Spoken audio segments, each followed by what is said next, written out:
In this video, I will show you how to get military discount using NFL Shop.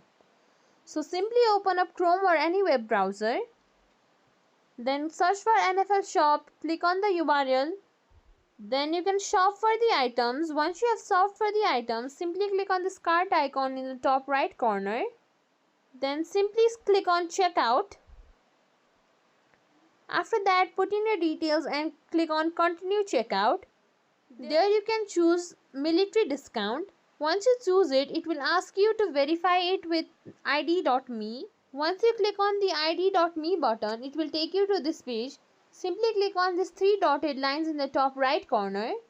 Then click on sign in, or if you don't have an account, log in. From here you can put in your email address, then continue, set up a password or put your password, and it will verify your military status. Once it's verified, you can simply continue checkout process, make your payment. It will make you eligible for 15% discount on all items in NFL. Just one thing that you need to make sure is that you have not applied any other promo codes beside it. And that's it. That's how you can get military discount in NFL Shop.